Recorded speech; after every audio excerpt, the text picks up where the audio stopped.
settle this once and for all. For the BJP, is Kejriwal the enemy or the opponent, let's say, that they don't want to face? Congress is the opponent they prefer facing. Remember 2019, in 190 seats, Congress versus BJP. BJP won 175, average margin 15%. With AAP, now we've seen Delhi and in Punjab, when Arvind gets his act together, he can take on the BJP. I think in the short term, BJP would not be too worried. They believe that the fragmentation of the opposition is going to further consolidate BJP's stand. That the more Arvind Kejriwal grows, he damages the Congress. Certainly, the TRS goes down, then Didi, she doesn't become a challenger, Akhilesh is out. Now you look at the entire scene, it's only BJP all the way to 2024. Quite likely 24 is settled, but in the long run... Are we saying, 1 minute, big point, is 2024 settled? Has today settled Sheila Bhatt? No, has it settled 2024? Of course not. Indian democracy is very vital, very vibrant. BJP is sweeping UP, BJP is winning 3 other states. So, this is the problem with analysts, I think. No, not settled. The problem is that everybody says Uttar Pradesh is the semi-final. When the semi-final results are out, then you are saying, no, it was not a semi-final. You can't be two ways, right? Nobody has lost final. If they have won semi-final, you want to say that? Then someone is going to play them in the final. There is no opponent in the final. Okay, it's a walkover in the final. Very quickly, and then I'll go to this side on that. Yes. No, I want to know this 2024, settled or not? No, not settled. Not settled. Not settled, because remember 2018 what we said and 2019 what happened. How things changed. When the Congress won in Madhya Pradesh, Chhattisgarh, Rajasthan, but lost 2019, you're saying. Also, February 2019 changed a lot of things. Settled or not 2024? A tough question. In politics, nothing is settled, but what Rajat is basically hinting at the direction, which is basically, even in 2018, that was a mistake of analysts. Think from the political point of view. The advantage which BJP had going into 2019 election, that advantage BJP has now and even more going into 2024 because opposition is so advantage BJP, yes. BJP is the top seed for the final. I think 2024 is more easier for the BJP because that election would be fought. Prime Minister versus others. And Prime Minister Narendra Modi's image and aura and his connect with the people is most significant and vital thing in the Indian democracy. It has never happened. You know, the day before yesterday, we were discussing on 7th, that how the beneficiaries of his programs. This means he created a larger constituency beyond caste, community and region and language. So you find that Modi ji is reaching to the people, the grassroots people. So the BJP, the charismatic figure of Narendra Modi ji has turned the BJP, transformed the BJP as a grassroots party. It was previously urban party, it was then the cowbell party, now it is grassroots very party. Clear that nobody has the organizational wherewithal to put up a formidable challenge. So it may be unsettled on television, studio, or on Twitter, but on the ground... Once semi-final is sorted, BJP is now into the finals. But look at the other side of the semi-finals. There are so many parties fighting it out. So we still have a qualifier to go. I think what today, I think there's a, taking from the cricket analogy, we've got the first match of the IPL when you reach knockout stage is between team number 1 and team number 2. BJP is clearly now team number 1, they're in the final. Zimbabwe. We don't know, that's right. So that's the point. Now we have the qualifiers. Now the qualifiers and the challengers we still don't know because doesn't matter. What this result shows you is no matter what happens at the end of it, you'll have Zimbabwe. So there's a problem. Unless you have a formidable foe which can put up a fight, the opportunity. See, if you couldn't convert anti-incumbency in Uttarakhand where there was manifest anti-incumbency, if you couldn't convert anti-incumbency in Goa where clearly there was anti-incumbency, you will not, even if there is some simmerings of discontent, you won't be able to channelize it enough to cross the finishing line. I couldn't agree with you more. I think the real concerns today at the end of this verdict will be for the opposition. Because there are serious concerns over the main opposition brand. So you are worried about the opposition. Celebrate the BJP's victory. It's a big victory for the BJP. It's Holi come early. We are worried about the opposition. BJP worked tirelessly to make this victory happen. I am waiting for Pradeep Gupta and then we will do the jig. But you know, just one point before we go to Syed Zafar Islam about 2022 and 2024. Goa is the only state at the moment where we cannot call. I think we can call every other state, Rahul, safely. In Goa, very interestingly, North Goa, BJP is 13-5, right? South Goa, where Congress expected to win, what is happening?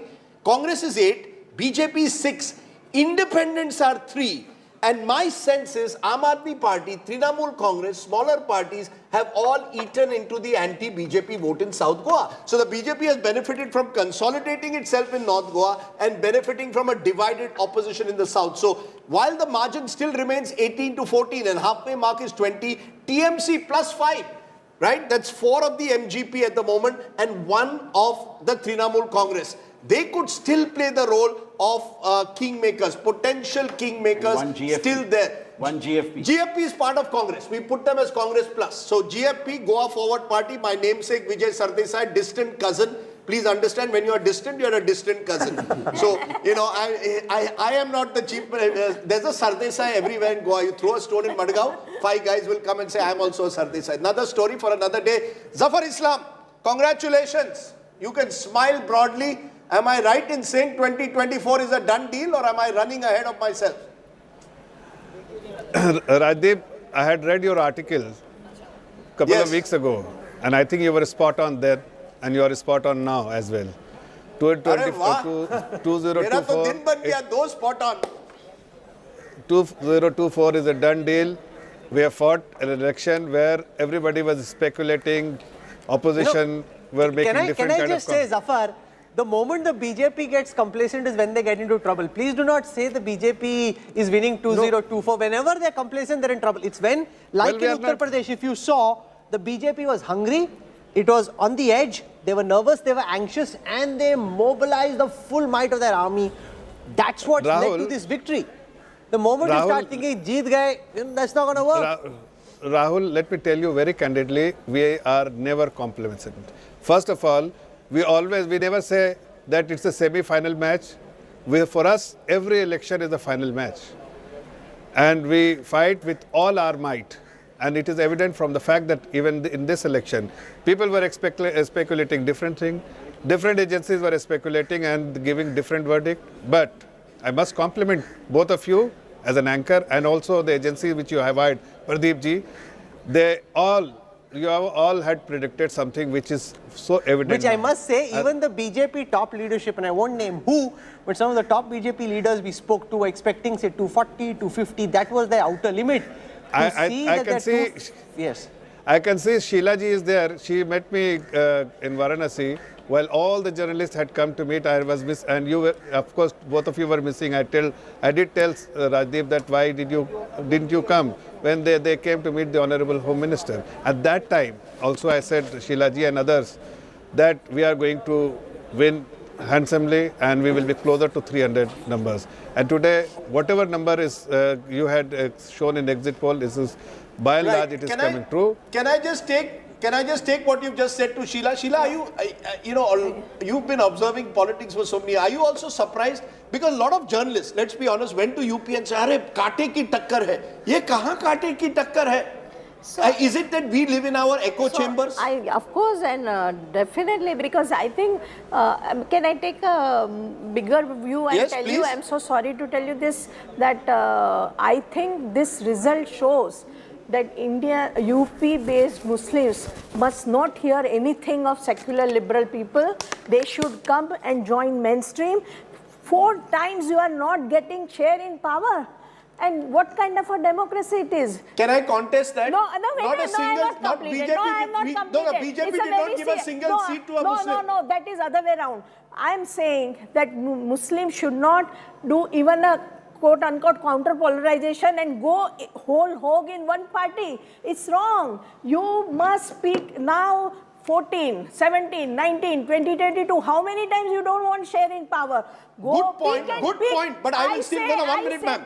You make a good point, but I'm asking you the question you didn't answer. BJP did not give a single seat to a Muslim. I'm thinking of UP Muslims. what starts today. first? I'm saying pick and choose BJP leaders. All are not quote-unquote anti-Muslim or communal. There are communal people in AAP and Congress also. So better you choose and share the power of BJP. No, but Will the BJP give more Muslims tickets? Yes. When that happens, this will happen. Oh, Because I see. So the everything- Muslims have to start first reaching out to the BJP. We are secular people and we are in Delhi, we are very comfortable people. We should not make an issue. What comes first? Let all do that together. Very interesting. I think this result has only one message. Yes. Narendra Modi should also take a lead, and Muslims of India, voters, not the Muslim leaders. Let's get Zafar Islam. He's a Muslim in the BJP. We must ensure that... Ma'am, you made a very interesting point with Zafar. Zafar, you know, one of the things that we've seen, the highest Muslim representation was 2012 in UP. About 70 Muslims got elected when the Samajwadi Party had a majority. Since then, it's been sliding down. It was just about 20 odd in 2017. We don't know how many this time. Who reaches out to whom? Because one of the concerns that many have, you can call me secular, liberal, whatever, is that Muslims need to feel more represented in government. How does that happen? Who takes the first step? The BJP doesn't give a single ticket to a Muslim, or the Muslims have to stop counter-polarizing against the BJP. Where does it start? I think it is unfair to say that BJP doesn't give ticket to Muslim. BJP has experimented by giving tickets to Muslim, but unfortunately, the support which comes from should come from the Muslim community has not come. This time, I personally feel, and I think that my party also feel exactly the same. Well, we were debating yesterday that the Muslim women, and repeatedly when the Honorable Prime Minister, Honorable Home Minister and many our senior leaders have spoken about it, that triple talaq is something which was bothering Muslim women, and that they have found a solution for them. Muslim women has come out. That's the reason why they have supported Bharatiya Janata Party. They have supported Bharatiya Janata Party. That's why women have voted more for BJP than men. We still don't have evidence of that. Women in general have voted more than men, but you're saying that this is is it a gradual process, Rajat? Because who's going to know? But let me just complete. Give Muslims more representation. If you still have apartheid and Talibani mindset and bulldozer kind of jibes, you know, it has to be a relationship eventually built on respect and trust. No, so this is what I think. Equality. No, she was making an absolutely perfect point. See, when Samajwadi Party goes in the media houses and they start counting their vote share from 20% or 17%, assuming that all Muslims are going to vote, nobody challenges them. Do they have a sole right on every single Muslim vote? Everybody takes MY as an assumption. Why? That MY assumption has to be challenged to the core. If you are not presenting that as a vote share which is up for grabs even for the BJP, what incentive does BJP have to even go out and reach out? So it's a clear chicken and egg thing. And let me tell you, but in the developmental scenario, they are a prominent stakeholders. I'm telling you, in Muradabad and nearby areas, Hindus complain यार घर तो उनको भी मिल रहा है मुस्लिम को, हमको ऐसा क्या हो रहा है? ऐसा नहीं है, इसीलिए मैं बोल रहा हूँ. They have become a very important core constituent in the developmental story. Power story, yes, is about to resign. He's going to go. He's going to a temple first. He'll then go and resign. He's a very religious man. When I chased him, he took me to 4 gurdwaras. In the space of 12 hours, we went to 4 gurdwaras because he said, "Har jagah jaake matha take karna hai." But yes, Rahul, what was that doesn't help very much beyond the point. When people are against you, and Charanjit Singh Channi, despite getting an immediate bump to the Congress after he was chosen Chief Minister, just got weighed down by the politics of the Congress and unable to register in any significant way on counting day. One small thing, it appears, and I could be wrong, as of this moment, Rahul, BJP may not cross 300 in UP. As of today, it appears that the Samajwadi Party has made some kind of a comeback, especially in Western UP and Rohilkhand. Half the seats. So therefore, my figure that I gave at a sweepstakes of 271 is looking more likely than 300 plus at the moment. In that case, Yogi, if 250 or less is there, then Yogi's weight will be not as much as we think. Do you really think so? After this, a big victory. Come on, let's be fair to Yogi. 250 and above 250. You think 250 is a psychologically important? No, 1 second. First 15 odd leads aren't coming. Those leads will also most likely get split towards the BJP in a disproportionate way, like is the case in the rest of the state. This will end up quite comfortable for the BJP, make no mistake about it. It is comfortable, but will it be 300? I don't know. Where is the change taking place? The change is actually taking place in Western UP. You know, with what we were saying earlier, I think there is a shift. A lot of, I'm going seat by seat in Western Uttar Pradesh, Rajdeep, and a lot of candidates, Muslim candidates on an RLD ticket, basically Samajwadi Party candidates on an RLD ticket are actually leading. But you know, one big factor which we are not taking in, the BSP might be looking 6 right there, but let's look at so many seats. Saharanpur, you know, SP is actually leading in most of the constituencies in Saharanpur, but in most of Western Uttar Pradesh, the seats where BJP is leading right now is primarily because the BSP is cutting into the Samajwadi Party and RLD vote. So if you combine the BSP vote and the Samajwadi Party RLD vote, they both cumulatively are way ahead of the BJP. So, and it's only by a margin. So it seems, at least till now, look at the belt right now in Western UP, it is going towards, at least the Jaad seats are going towards the alliance. I mean, where Akhilesh Yadav's strategy hasn't worked, Rahul, is when you travel actually into Eastern UP this time. Because the belief was that when you have these smaller parties with these caste-based parties, you will be able to add their incremental vote, Rajbars, Nonias, Nishads, all of these smaller parties. I've got individual leaders of these parties. They will help. What's happening? BJP leading in 69 there, SP in 38. So there's a huge gap in Eastern UP. We can show that on the election Purvanchal hasn't quite worked out. And there are some interesting analytics. You know, the we can RLD will end up doing well. It seems now, at least as a regional force, it will end up doing well. We'll show you where these leads are coming from to give you a sense of how the BJP is winning and why in Uttar Pradesh. You'll also get a sense of how the various phases have gone from the BJP's perspective. I'll start with pulling that data out for you.